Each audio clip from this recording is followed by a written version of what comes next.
Could the United States be on the precipice of collapse, or even worse, a second civil war? If Texans or people in New Hampshire or any other state vote wrong, then the 2.5 million unelected bureaucrats and President Peepaw are going to get on the red phone and they're going to come carpet bomb Walmart in Houston, Texas. That kind of argument is reckless.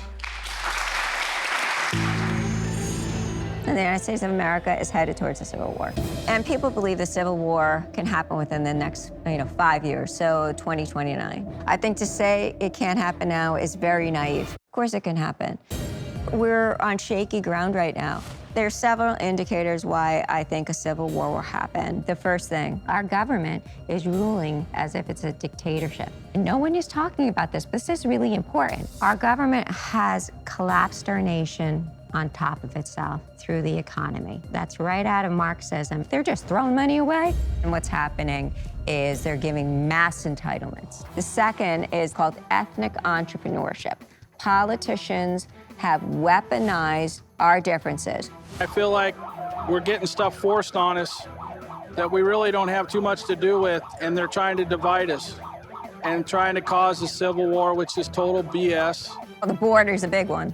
We see illegal immigration coming in. Who's getting all that money? It happened in Germany with the Muslims. The Germans are up in arms because all of the Social Security that they're supposed to get and they worked for are being given to the Muslims because there's so many Muslims came into their country. Right now, the debt we have in this country, it takes more of our money than any other part of our budget. The debt. The amount of pressure that that's putting on the United States as a whole it can create the tipping point. I think that if we don't right this ship right now, then we will certainly no longer have a country. You wrote that a civil war is coming before 2030. Why? Because all the markers that are out there that are dictating where we are and where we're heading is showing that that's what's going to happen. These are the markers that the CIA uses to determine whether or not civil wars will break out in other countries.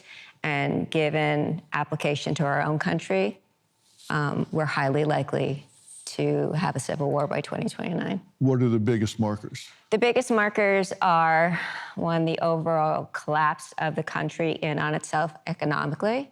Two, the fact that we are no longer a constitutional republic, that we are half democracy, half dictatorship.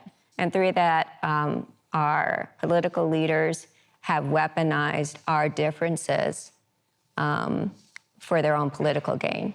And when you factor all those in, that spells civil war for us. What part is dictatorship?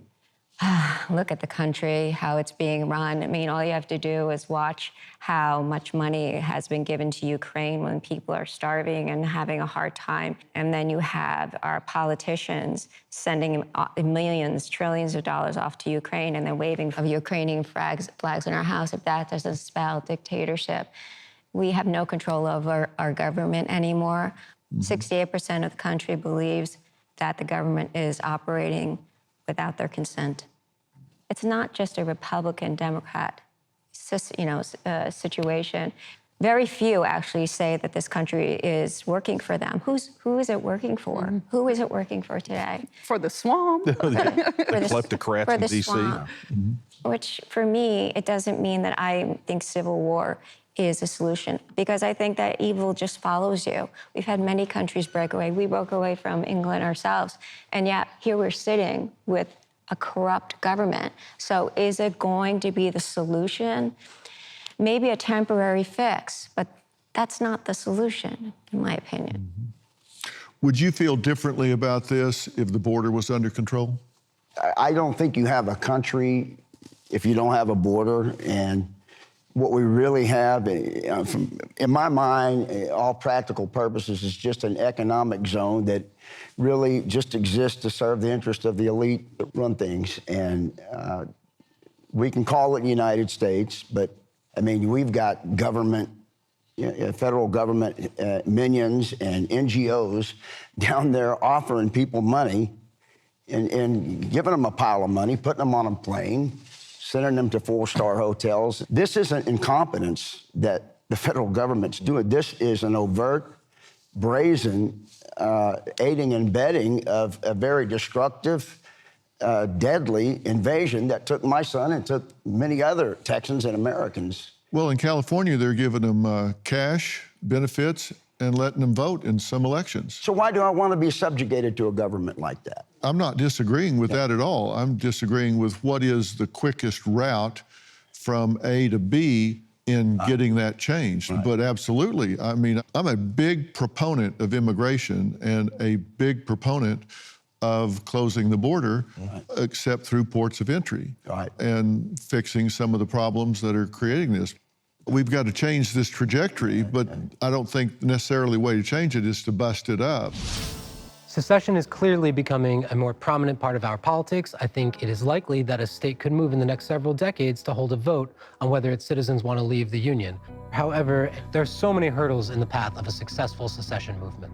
First of all, there is a very powerful national mythology of American unity. We are the United States of America. I think a lot of people would have a hard time getting behind such a movement. There's a huge question about whether secession is even legal or constitutional in the United States. This is what the first Civil War was fought over, and it's unlikely that the federal government would simply let a state go.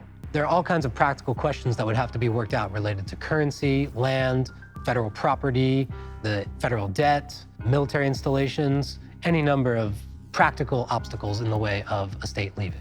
There's no point in pretending we're not as divided as we are. I think what all the talk of secession and civil war really means is that we're truly fundamentally divided, and that is what we should be paying attention to. Well, Richard Kreitner joins us now, and he is the author of Break It Up, Secession, Division, and the Secret History of America's Imperfect Union. What are your thoughts on what you've heard so far?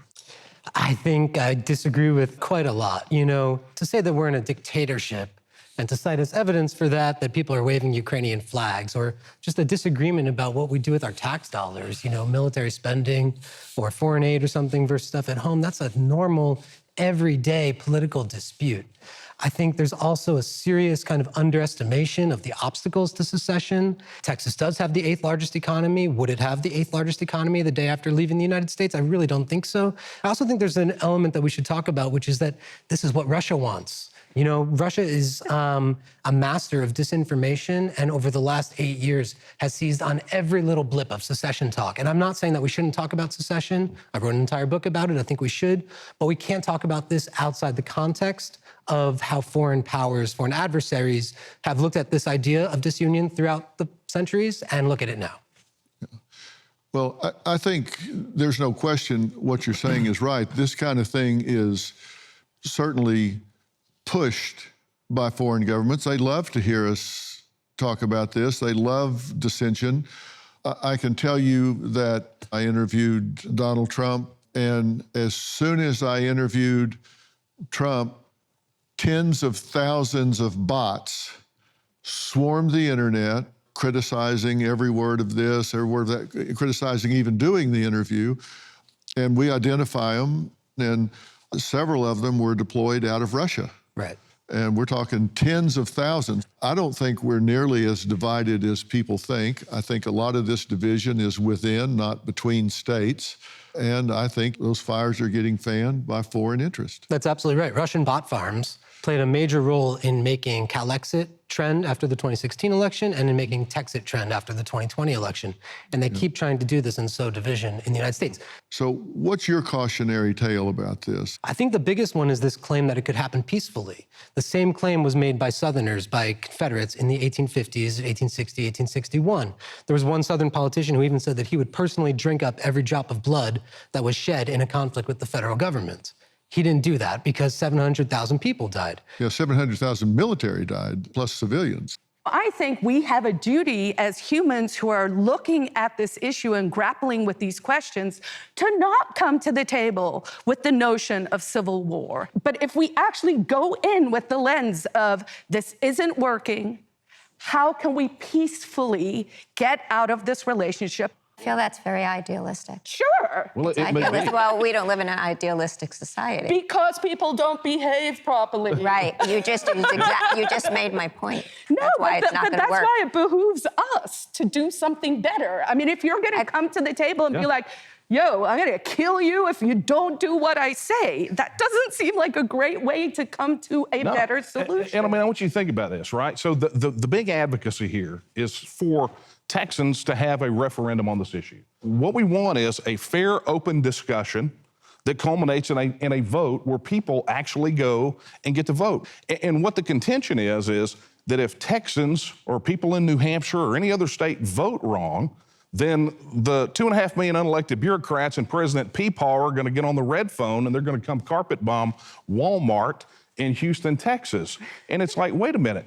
If we're ascribing that sort of behavior, if we're failing to act on our right of self-government because that's the fear, then what does that tell us about Washington, D.C.? That they're going to behave like North Korea or Syria or any of these other dictatorships? I mean, what does that say about them? But let me point something out. That kind of argument is reckless.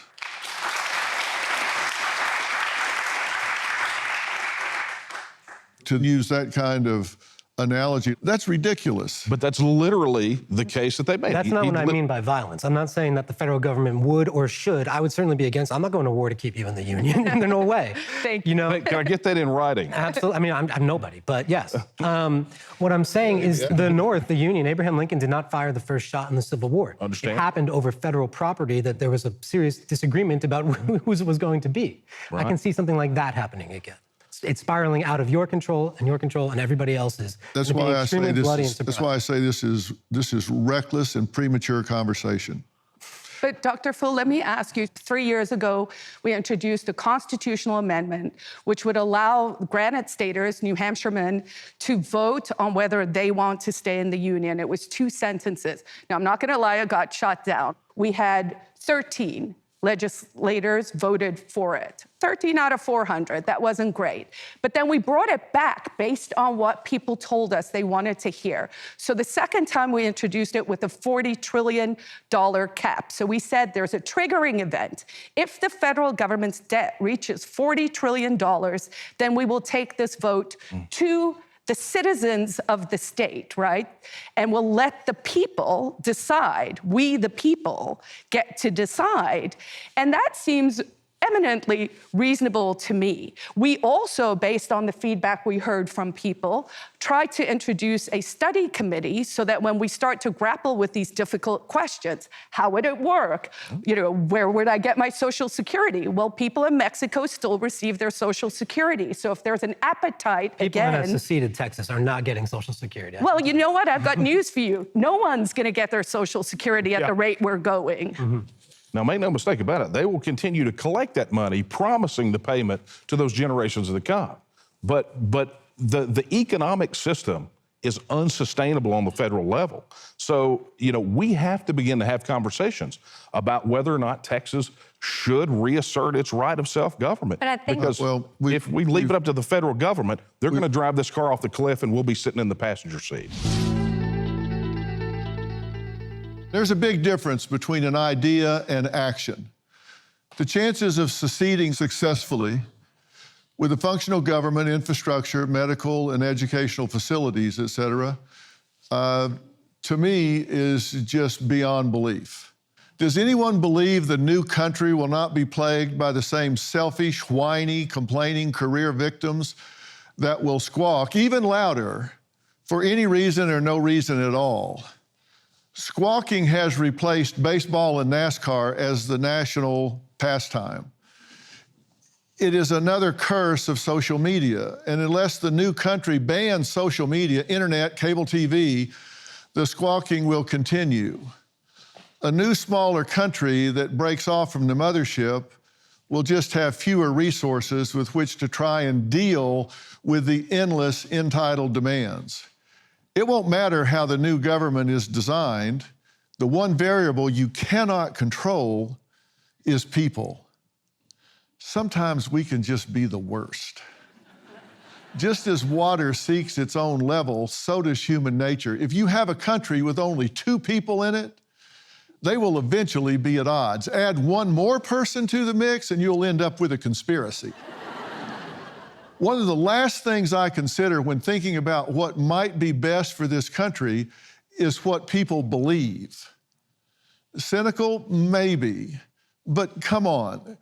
3 to 6 million Americans still believe the earth is flat. 20 to 30 million believe the moon landings were faked. 50 million believe 9/11 was an inside job orchestrated by the US government. 95 million people believe in astrology. That's almost a third of the country. 148 million people believe in ghosts. That's why I prefer facts over feelings, virtue over vanity, and values over volume. Maybe we will change some geographical and governmental boundaries, or some states may merge. I mean, do we really need North and South Dakota? I'm just asking. I'm sure they're both great. Whether we will actually experience succession is an empirical question. Only time will tell. But here is my prediction. If we do make a change, it will occur for reasons not even considered in our discussion. The idea of a new state country with its own governance and independence, in my view, is not even a good idea. Here's a better idea, in my humble but perfectly accurate opinion. Why don't we fix the country we have? We only have the best track record in the history of the world. Has anyone noticed that all of this divisiveness we keep talking about is as much within states as between states? So you would be taking your problems with you when you break off. A wise man I know says, we have issues. So let's define them and fix them. We're not nearly as different and divided as the echo chambers of the internet, social media, and cable TV news make it sound. Think about this. What if tomorrow morning, everybody woke up and made a simple and singular commitment that for the next 30 days, do unto others as you would have them do unto you? How might things look different?